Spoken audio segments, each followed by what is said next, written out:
My name is Caddy, a young woman who was unfortunate enough to end up in the care of Mrs. Williams, my foster mother, and her two daughters, Emma and Lily. To the outside world, we appeared to be a normal family, but behind closed doors, I was subjected to unimaginable cruelty and mistreatment. I was just 7 years old when my parents passed away, leaving me in the foster care system. It wasn't long before Mrs. Williams took me in. At first, she seemed kind, promising to give me a loving home. But as time went on, her true nature revealed itself, and the nightmare began. My stepsisters, Emma and Lily, were quick to adopt their mother's behavior, reveling in the power they held over me. They were both older than me, and with every passing day, their torment grew worse. They made me work tirelessly, serving their every whim. From dawn till dusk, I was their personal maid, cook, and errand girl. There was no respite, no escape from the ceaseless demands they placed upon me.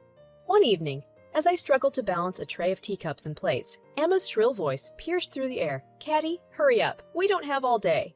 The contempt in her voice made my heart sink, but I dared not protest. Lily, the quieter of the two, watched with a cruel smirk on her face. "Make sure you don't break anything, Caddy. We wouldn't want to have to punish you again now, would we?" My shoulders slumped under the weight of their constant cruelty, and tears welled up in my eyes.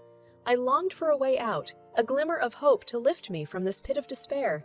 Little did I know that fate had a plan in store for me, one that would lead me to the most unexpected encounter and forever change the course of my life.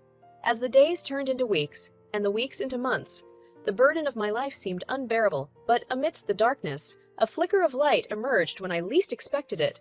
It was a rainy afternoon when I found myself working at a cozy cafe, seeking solace from the relentless torment at home. The cafe served as a refuge, a place where I could momentarily escape the clutches of my foster family. On that particular day, I was wiping down tables when a young man walked through the door, shaking off the raindrops from his jacket. His striking features and confident demeanor caught my attention immediately. He had a warm smile that seemed to radiate kindness, and I couldn't help but steal glances at him as he ordered his coffee. Our paths crossed when he approached the counter where I stood, a gentle curiosity shining in his eyes. "Hi there," he said, his voice sending a ripple of comfort through me. "I'll have a cappuccino, please." I couldn't help but smile as I prepared his order. It felt like a small respite from the turmoil that awaited me at home. As I handed him his cup, our eyes met and there was a brief moment of connection that neither of us could ignore. "Thank you," he said, taking a sip. "You have a beautiful smile." Blushing, I replied, "Thank you. It's been a tough day, but seeing your smile made it a little better." He chuckled softly, his eyes filled with genuine concern. "I'm sorry to hear that. If you ever need someone to talk to or a shoulder to lean on, I'm here." Touched by his offer, I whispered, "I appreciate that more than you know." We continued to chat whenever he visited the cafe, slowly peeling back the layers of our lives. His name was Alex, and he was a successful entrepreneur with a heart as vast as the ocean. He shared stories of his own struggles, revealing a deep empathy and understanding that seemed almost too good to be true. One evening, as we sat in a secluded corner of the cafe, he looked at me earnestly. "Caddy, I've learned a lot about you over these past few weeks, and I can't help but feel a deep connection. Your strength and resilience inspire me. I want to be there for you, to offer you a life free from the pain you endure at home." Tears welled up in my eyes as I took in his words, my heart fluttering with a mixture of hope and fear. "Alex, I never thought someone like you would come into my life. But how can you help me escape from this nightmare?" His gaze softened, and he reached out to take my trembling hand. "I have resources, Caddy. I have the means to help you. Trust me, and together, we'll find a way to make things better." In that moment, as the rain poured outside and our hands clasped tightly, I knew that Alex was my beacon of hope, a lifeline that could lead me out of the darkness and into a future filled with love and liberation. One evening, as the sun began its descent, Alex's voice resonated with determination. "Caddy, I've been doing some research. I have contacts who can help us navigate the legal system.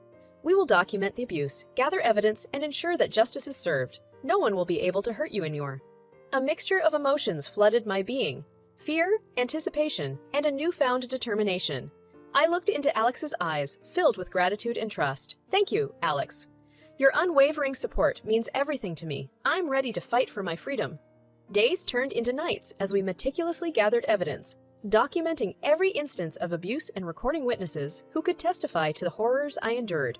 Alex's network of connections became a shield, providing legal advice and ensuring our steps were strategic and foolproof. As we grew closer to executing our plan, a wave of nervous excitement engulfed me.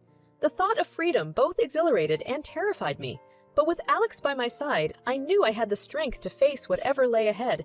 Together, we would unveil the rescue that would set me free from the clutches of my tormentors, forever altering the course of my life. The day had finally arrived. The plan was in motion, and Alex was prepared to confront my foster mother and put an end to the torment that had consumed my life for far too long. With a mixture of anticipation and anxiety, we stood outside my house, bracing ourselves for what lay ahead. As we approached the front door, I could hear the echoes of Mrs. Williams' sharp voice reverberating through the house. Fear gripped my heart, but knowing that Alex was by my side gave me the strength to push forward. The door swung open, revealing the chaos within. Mrs. Williams stood in a fit of rage, shouting profanities at me. But before she could raise her hand to strike, Alex stormed into the house, his voice filled with righteous anger. "That's enough! You will not lay another finger on her!" Mrs. Williams faltered, taken aback by the unexpected intrusion. She glared at Alex, a mix of defiance and fear in her eyes. "Who do you think your eyes? Who do you think you are? This is none of your business." Alex stepped closer, his voice dripping with determination. "It is my business when someone I care about is being subjected to such cruelty. Caddy is not your servant. She is a human being deserving of love and respect." As the weight of Alex's words settled in, Mrs. Williams faltered, her anger giving way to a mix of shame and confusion. She stumbled backward, momentarily silenced by the force of his presence. Without hesitation, Alex turned to me, his eyes filled with unwavering support. "Caddy, pack your things. You're leaving with me. We're putting an end to this." As I hurriedly gathered my belongings, the reality of what was happening sunk in. Alex had come to rescue me, to take me away from the hell I had endured for so long. I could hardly believe that someone could care for me so deeply, someone who saw my worth even when I struggled to see it in myself. Together, we left my former home behind, stepping into the embrace of Alex's waiting car. As the engine roared to life, I glanced back one last time, my heart heavy with a mixture of relief and sorrow. I was leaving behind a painful chapter, but I knew the scars of the past would linger. As we drove away, I couldn't help but glance at Alex, my savior and newfound love. Gratitude and a sense of security washed over me. In that moment, I knew that my life was forever changed, and the journey toward healing and happiness had just begun. Leaving behind the house of torment felt like a weight lifted off my shoulders. With each passing mile, a sense of freedom washed over me. Alex held my hand, his touch grounding me in the present moment, reminding me that I was no longer alone. We arrived at Alex's house, a beautiful sanctuary that exuded warmth and comfort. It was a stark contrast to the cold, loveless environment I had known for so long. As we stepped through the door, a sense of tranquility enveloped me, soothing the wounds that had scarred my soul. In the weeks that followed, Alex dedicated himself to my healing. He provided a safe space for me to share my pain, encouraging me to confront the emotions that had long been suppressed. Together, we unraveled the layers of trauma, piece by piece. One evening, we sat on the porch, the setting sun casting a warm glow around us. I gazed into the distance, my voice barely a whisper. "Alex, I appreciate everything you've done for me, but sometimes the memories of the abuse, the scars they left behind, they still haunt me. Will I ever be able to truly heal?" Alex turned toward me, his eyes filled with empathy. "Caddy, healing is a journey, and it takes time. The wounds inflicted by your foster family may never fully disappear, but they will no longer define you. You are strong, resilient, and deserving of love.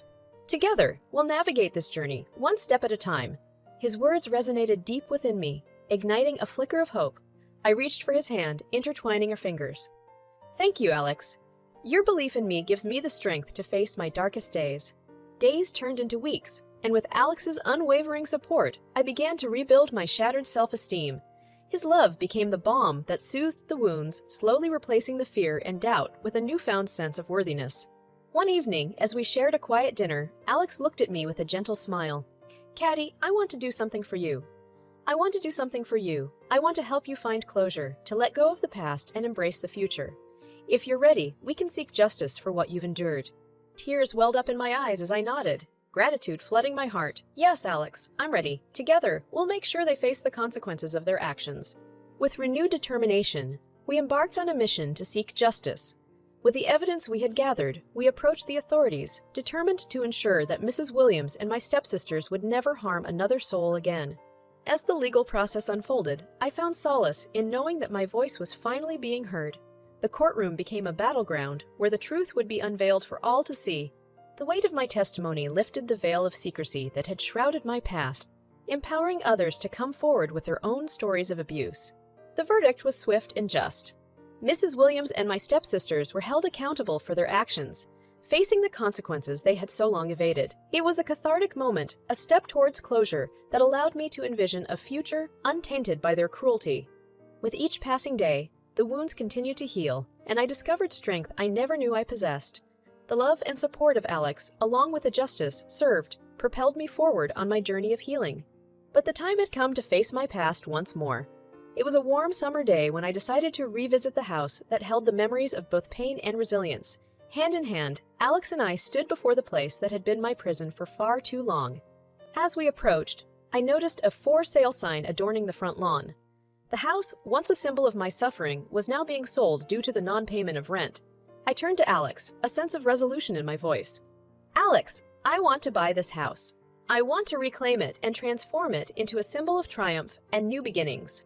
His eyes sparkled with pride and admiration. "Caddy, I'm with you every step of the way. Let's turn this chapter of your life into one of strength and resilience." And so, we embarked on a new journey to reclaim the house and create a haven where survivors of abuse could find solace and support. With the proceeds from the sale, we purchased the house. As time passed, the wounds within me continued to heal, and the memories of my stepmother and stepsisters faded into the distance. One fateful day, as I walked through a bustling market, a familiar face caught my attention. It was Mrs. Williams, accompanied by Emma and Lily. They approached me, their expressions filled with remorse. Mrs. Williams stuttered, her voice tinged with regret. "Caddy, we're so sorry for what we've done to you. We've realized the error of our ways, and we want to make amends." I stood there, my heart heavy with a mixture of emotions. Without uttering a word, I reached into my bag, pulled out a wad of bills, and dropped them at their feet. The sound of money hitting the ground resonated through the air. In silence, I turned away, leaving them standing there, stunned by my actions. It was my way of showing that money could never buy back the years of torment and the pain they inflicted upon me. With each step I took, I felt the weight of their presence lift from my shoulders. I walked away, head held high, surrounded by the love and support that had carried me through the darkest of times. The wounds may have left scars, but I had emerged stronger than ever before. In that moment, I knew that my journey of healing was complete, and I was finally free. The courtroom buzzed with anticipation as I sat on the witness stand, ready to share my truth.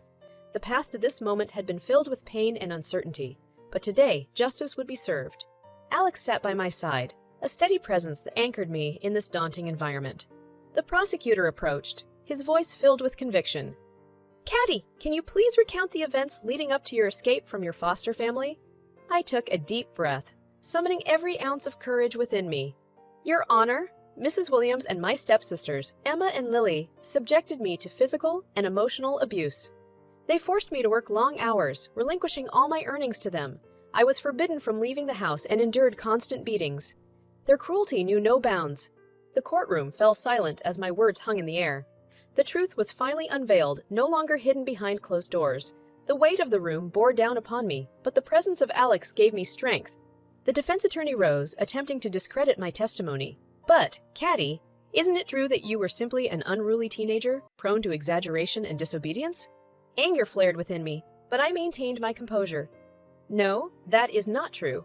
I was a victim, trapped in an abusive household with no means of escape. The scars on my body and the pain etched into my soul are evidence of the torment I endured." The defense attorney's face faltered, realizing the strength behind my words. The jury listened intently, captivated by my story of resilience and survival. Days turned into weeks as the trial unfolded, witnesses sharing their accounts of the abuse they had witnessed or endured at the hands of Mrs. Williams and my stepsisters. Their testimonies solidified the truth, weaving a web of undeniable evidence against my tormentors. Finally, the day of judgment arrived. The tension in the courtroom was palpable as the jury delivered their verdict. Mrs. Williams and my stepsisters were found guilty of numerous charges, including abuse, exploitation, and neglect. Justice had been served. As the gavel came down, a wave of relief washed over me.